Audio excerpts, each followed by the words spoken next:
In this episode, we are diving into one of the strangest and most ambitious films of the golden age of gay erotica, Michael Zenn's Falconhead.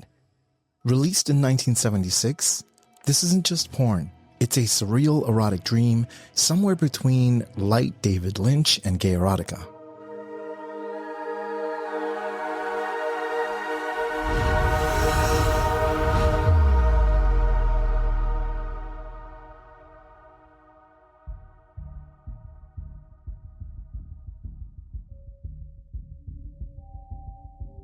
Directed by Michael Zenn, Falconhead is a sexual journey that primarily centers around a mirror that is given or bought by unsuspecting men who, when transfixed by their own self-lust, are transported into the mirror where they indulge in sexual pleasure and pain. So kind of like Hellraiser in a way, if you've seen that movie. Zenn, in an interview with Jerry Douglas, has said of the film, all of the people have the same disease, the compulsion to love themselves.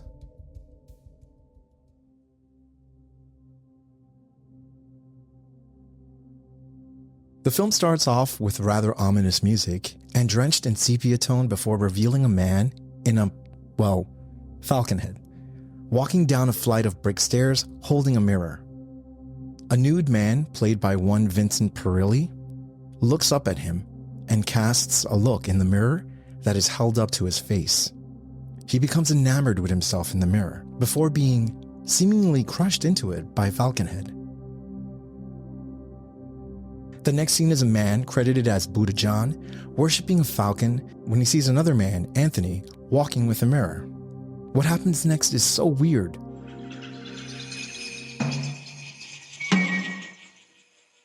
Don't you want to see me? Fuck no. What about the 3 months rent you owe me?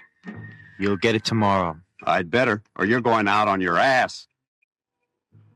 Where'd you get the mirror? I found it. Huh. You stole it from some trick. That's something you'll never know. I guess they know each other, and so it appears the mirror has transferred to the other man, Anthony from the last scene. God, he's mad. Anthony walks into the room with mirror in hand, and here we go again. He begins to, love himself.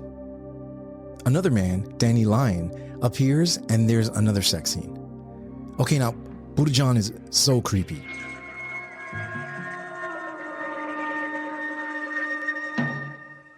Cut to a shop. A man, credited as Joe Dietrich, walks in and is surrounded by mirrors.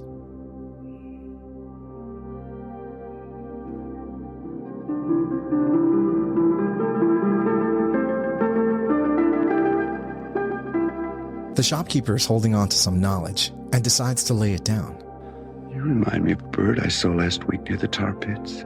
He became fascinated with his own reflection and slowly settled on the pond.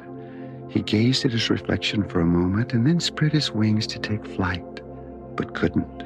He was stuck, and the more he struggled, the quicker he sank. And as I watched, he turned his golden eyes on me and with a look of anguish sank beneath the surface. So unlike a phoenix. How much is that mirror? $85. I'll take it.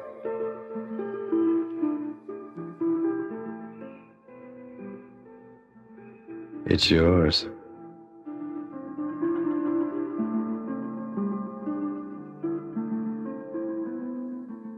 Ooh, a staring contest. Joe Dietrich is now the new owner of this crazy mirror and now has a one-on-one with the mirror before he's joined by another man in a hood, credited as Rick Johnson. So now we meet Vince again, who sits in the forest and draws a falcon before he's called away by this mirror.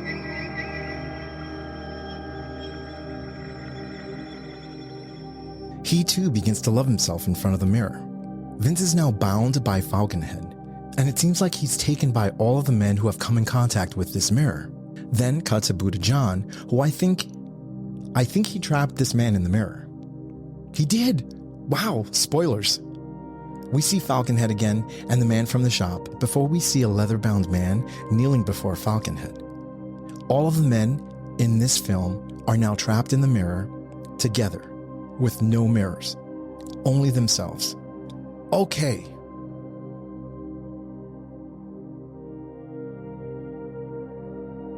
All kidding aside, this is an ambitious film chock full of esoteric, symbolic imagery, stark lighting, jump cuts, unsettling sound design that makes it a porn cult classic. The shots are precisely framed and paced. Zen, like only a handful of his contemporaries, knew that you can make an art-filled avant-garde film that showcased the filmmaker's talent and still make it hot. Falconhead is all about mood. Every shot feels like you're trapped in a gothic nightmare where desire and danger blur together. While Falconhead didn't find mainstream success when released, it carved out a dedicated following.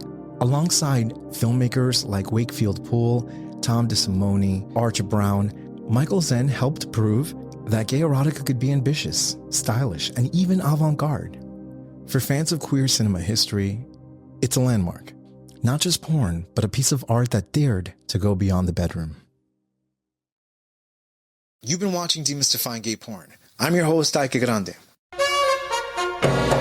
Demystifying Gay Porn can be found on every podcast directory as well as YouTube. Demystifying Gay Porn is on X, Facebook, Instagram, Substack, Threads. And if you like what you're watching or listening to and want to be a part of the process, head over to patreon.com/demystifying gay porn, where you can support this podcast and YouTube channel, and I can continue making content like you've just enjoyed. As always, don't forget to subscribe, give this video a like, leave a comment, and let me know what else you'd like me to cover. This is Demystifying Gay Porn. My name is Ike Grande, and if you watch gay porn, I've definitely helped you get off.